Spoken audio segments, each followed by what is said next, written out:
Voici mes 3 prédictions sur le futur de la création de contenu. Yo les petits choux, c'est Alex et aujourd'hui je sors ma boule de cristal pour vous partager tout ce que je pense qui va arriver dans un futur très très proche, qui a déjà commencé autour de tout ce qui va être univers de marque, les créateurs et lié à la création de contenu. Donc sans plus attendre, c'est parti.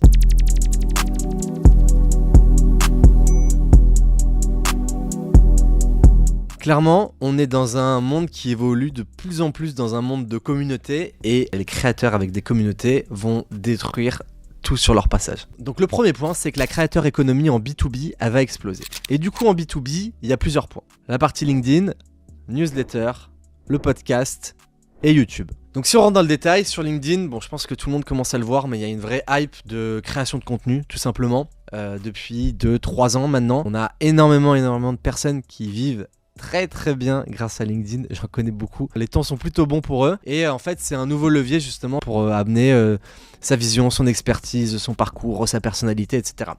L'avantage en fait c'est qu'encore une fois moi je m'en fous un peu de quelle plateforme est meilleure, etc. LinkedIn, on est dans un truc un peu souvent focus de bravo et tout. Le truc, c'est que je pense qu'il faut passer au-dessus de ça et juste d'aller voir les opportunités. LinkedIn apporte beaucoup de visibilité à date. Moi, personnellement, je publie beaucoup depuis LinkedIn. Franchement, ça me saoule de publier sur LinkedIn. Je m'en fous en vrai. C'est juste que ça me fait énormément de vues. Mon profil perso fait plus de 2 millions de vues par an, pas par mois, sur la plateforme. Ça m'a apporté énormément de clients sur l'agence, de visibilité par rapport à Père et Fils, des gens qui voulaient récupérer la marque en franchise, des clients qui viennent consommer au restaurant. Derrière, du coup, via LinkedIn, créer la newsletter, qui est le deuxième point, qui est cette partie de les gens recommencent à lire, mais d'une façon différente. Un peu comme avant, on lisait des blogs. Maintenant, il y a des plateformes comme Substack, Behave, qui permettent d'apporter une nouvelle façon de consommer du contenu, qui est toujours sur de la lecture. Et moi, personnellement, j'ai lancé la newsletter qui est alimentée justement par LinkedIn, qui vient drainer des abonnés dessus. Et en fait, la newsletter, pareil, c'est un énorme levier de business. La newsletter fonctionne comme un blog, donc en fait, les gens reçoivent la newsletter par mail, et derrière, toutes les éditions sont répertoriées sur un site qui est classé par catégorie en fonction de mes bilans mensuels, des case studies de marque, du copywriting, des tips sur le content, etc. Et les gens peuvent venir la reconsommer. En fait, on voit que la newsletter, il fait 30 000 visites par mois, donc ce qui n'est pas incroyable, mais ce qui n'est pas rien non plus. Et en fait, on voit que surtout la newsletter me draine du business. Puisque rien que sur l'agence, en 2024, là, on est quasiment à 60-70 000 euros de CA générés sur l'agence de par les leads de la newsletter. Ce qui est quand même beaucoup. Derrière, par rapport à ça, en fait, j'ai la newsletter qui est vraiment du bas de funnel, et encore plus en bas de funnel, j'ai le podcast. Et en fait, le truc, c'est que je pense que il y a un gros game sur le solo podcast. Donc, c'est pour moi une strat très long terme qui est vraiment du bas de funnel, où on va être sur son audience la plus fan possible. On voit que le podcast, ça marche super bien en France. C'est déjà, je vais pas dire ça commence à se démocratiser, mais c'est déjà bien démocratisé. En revanche, sur le solo podcast, il y a Raptor qui a son podcast 10 000 pas, il me semble. Il y avait Théo de Kudak qui l'a arrêté, qui l'a passé en mensuel, et c'est tout. Et en fait, moi par rapport à ça, j'y suis vraiment allé en mode full impro, où je me dis chaque semaine, je raconte ma vie, des sujets marketing, etc. Et je rentre beaucoup plus dans le détail de VS la newsletter, où c'est vraiment pas du tout travaillé. Donc en fait, j'allume le micro. J'enregistre avec dictaphone de mon Mac branché à des micros et je vais improviser sur tout ce qui se passe dans ma vie d'entrepreneur. Le perso, comment je le gère, comment j'essaye de faire attention à ma santé, comment je gère mes business, qui marche pas, de façon super transparente. Et en fait, c'est un truc qui fait pas énormément de vues parce qu'en fait, les épisodes là, pour ne rien vous cacher, ils font environ 400 écoutes en moyenne. Mais si 400 personnes m'écoutent parler quasiment 1 heure toutes les semaines, le niveau d'engagement de ces personnes, il est monstrueux. Et j'en ai de plus en plus qui me disent « Ah, trop bien, ça, etc. » et tout. En fait, des fois, ils me parlent de trucs que même moi, sur ma vie, j'ai oublié. Et donc, je pense que c'est un super asset pour créer du super fan. D'autant plus que là, vraiment, je partage toute ma vie sans transparence. Mais en revanche, c'est pas un gros levier de visibilité. Et donc, podcast, super parce que croisement d'audience, etc. Donc, vous invitez des gens, ça vous ramène de la visibilité. Maintenant, pour ressortir en tant que que présentateur du podcast et se démarquer. Il y en a quelques-uns en France qui arrivent, mais je trouve ça très compliqué parce que l'audience souvent ne vient pas pour vous, elle vient pour l'invité. VS le solo podcast, très compliqué de monter en visibilité, sauf si vous avez déjà des énormes audiences sur les réseaux. En revanche, l'audience super fan, donc pareil, je pense que c'est un bon asset. Et moi pour le coup, je préparais, donc ça me prend 30 minutes, 1 heure par semaine. 4e point, YouTube. Plus puissant que jamais, qui va clairement remplacer la télé, hein. C'est leur strat. Je pense qu'en fait, par rapport à ça, la création de contenu vidéo en B2B va exploser parce qu'il y a TikTok qui a rendu la création de contenu accessible à tout le monde. Donc on a de plus en plus d'entrepreneurs qui prennent la parole sur tous les réseaux et on a de plus en plus d'entrepreneurs qui commencent à documenter le format building public, le vlog, etc. Partager leur vie et à montrer un peu les coulisses de l'entrepreneuriat. Donc je pense que c'est top et bien évidemment encore une fois YouTube c'est une strat long terme donc je pense que c'est un peu la cour des grands mais pour le coup c'est vraiment l'asset le plus puissant que vous pouvez avoir. On voit à quel point les créateurs qui à la base faisaient juste des vidéos dans leur chambre sont devenus des influenceurs puis des stars de célébrités etc, des personnalités publiques, tous les profils comme MrV, Thibaut InShape, Squeezie, tous les influenceurs aux US, les frères Jake Paul et Logan Paul qui à la base faisaient des vines débiles dans leur chambre, c'est devenu des stars planétaires, MrBeast, etc. Donc en fait on voit à quel point il y a un effet de levier à aller chercher et on a de plus en plus de personnes qui vont aller créer du contenu justement dans une démarche beaucoup plus B2B.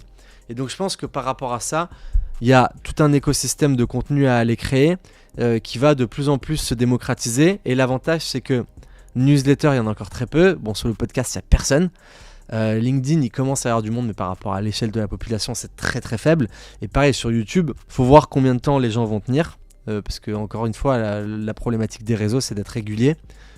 Si on prend des mecs comme Gary Vee qui publie 50 contenus par jour, tout réseau confondu, non-stop, depuis maintenant 10-15 ans, je sais même pas. Bah, c'est pour ça aujourd'hui qu'ils ont des dizaines de millions d'abonnés, c'est la constance et la régularité.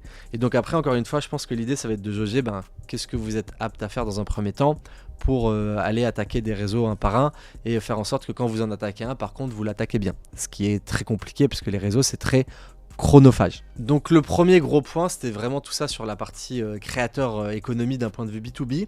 Et je pense qu'en fait, tout ça va emmener une émergence de l'influence B2B. Donc en fait, qu'est-ce que c'est l'influence B2B? C'est que je pense qu'on est au même niveau que si on prend les influenceurs YouTube, Insta en 2015, d'un point de vue B2C, qui ont commencé à faire des placements de produits, des collabs avec des marques, des formats ambassadeurs. Je pense qu'on est exactement au même moment en 2025 que eux ils étaient en 2015, donc avec 10 ans de retard. En fait, le format c'était les influenceurs font du contenu, etc., des placements de produits et tout, on les appelle des influenceurs. Ils ont petit à petit pivoté sur la création de marques, tandis que les créateurs de marques, les entrepreneurs, CEO, etc., ont fait leur business, etc., et ils commencent à documenter, et petit à petit, ils vont aller pivoter sur la partie influence. C'est pour ça qu'on voit de plus en plus d'entrepreneurs, chefs d'entreprise qui prennent la parole, par exemple qui veut être mon associé, c'est des entrepreneurs influenceurs. Et encore une fois, le mot influenceur il est vu de façon négative en France, mais pour moi il n'y a pas de mal à utiliser ce mot et aujourd'hui tout le monde influence tout le monde. Moi je sais que j'influence un certain type de personnes à mon échelle, ça va être plus réduit, etc. Il y a d'autres personnes qui m'influencent et l'idée en fait c'est d'aller chercher les personnes qui nous correspondent et d'aller en tirer des bonnes choses. Et donc en fait le fait d'avoir ces entrepreneurs / CEO qui commencent à avoir des audiences, mais automatiquement ils vont commencer à être de plus en plus intéressant pour les marques. On a beaucoup de SaaS, des plateformes B2B qui payent des profils sur LinkedIn. Moi j'ai régulièrement des demandes de post LinkedIn, des placements sur ma newsletter, etc. Parce que en fait, encore une fois, le marché il est nouveau et donc quand le marché est nouveau, l'opportunité elle est intéressante d'un point de vue marque parce qu'elles vont payer moins cher. Si demain j'ai 25 personnes par jour qui m'appellent pour faire des posts LinkedIn, automatiquement, bon déjà je vais pas le faire, mais le truc par rapport à ça, c'est qu'au plus la demande elle est importante, au plus les prix montent. Et donc ça nous amène sur notre troisième point qui est que les marques aux communautés ont et vont encore plus exploser. Donc en fait, on est dans des marques qui vont aller construire un monde cohérent où l'audience elle veut s'immerger. Toutes les marques qui ont des communautés et qui sont en train de les construire, de les faire grossir, elles détruisent tout sur leur passage, clairement. Si je prends des exemples dans la food, on a tout fait grâce à la communauté. Et en vrai, en marketing, il n'y a personne en vrai en France dans les dernières années avec si peu de budget, et même en vrai avec des énormes budgets qui a eu plus de visibilité que nous. On sort à peu près 110 millions de vues en organique par an et on a 650 000 abonnés. Ce qui fait qu'il n'y a aucune marque en lancement en franchise qui a eu plus de visibilité à date dans l'histoire si on remonte jusqu'à la préhistoire. On voit des marques comme Pokawa qui ont totalement explosé, pareil grâce à la communauté. On voit des marques comme Black & White aujourd'hui qui sont super visibles, pareil, de par la communauté, l'influence d'Ibra TV, etc. Et donc en fait, il y a cette notion de communauté qui est super importante pour aller développer un business. Et si on prend d'un point de vue beaucoup plus large, on a des marques, bon bien évidemment énormes comme des Netflix, Nike, Red Bull. Red Bull, on voit jamais des vidéos Red Bull où ils montent la canette. Red Bull, on te vend un univers de fou. Jacquemus, etc. Et on a aussi, pour moi, toute la vague un peu intermédiaire qui est en train d'arriver, détruire tout sur leur passage. On a Nude Project, qui est une marque de fringues où ils sont monstrueux, ils ont des millions d'abonnés et eux, ils vendent vraiment que par la communauté, clairement. Je ferai une vidéo sur eux parce qu'ils sont vraiment très forts. La marque, elle a 4 ans et sur la 4e année, ils ont fait 30 millions de CA. C'est des jeunes, des Espagnols, ils sont monstrueux. On a Tricot, pareil, une marque de fringues. Ils fonctionnent que sur drop. Un anglais, en vrai, ça cartonne. On a encore une fois les frères Paul, Jake Paul et Logan Paul, qui sont incroyables dans tout. En vrai, franchement, je trouve que c'est les plus forts de la planète d'un point de vue créateur. Puisque Logan Paul sur Prime, qu'il a créé, il sort 250 millions de CA. On a Jake Paul qui a créé la marque déo, etc., produit d'entretien pour hommes, W, qui est en train d'exploser. Et en fait, là où ils sont super smart, c'est qu'eux, ils se baladent dans le supermarché et ils voient des produits. Et ils se disent, bah tiens, en fait, on va faire la même chose en enlevant tous les composants chimiques, etc., des marques à l'ancienne, en enlevant le plastique des packaging, en faisant une marque cool, etc. Et petit à petit, bah, vu qu'avec Prime et tout, ils ont des deals avec tous les trucs Walmart, les retail, etc. Ils ont juste à prendre une marque, introduire les produits, ok, ils valident avec tous les centres, les supermarchés.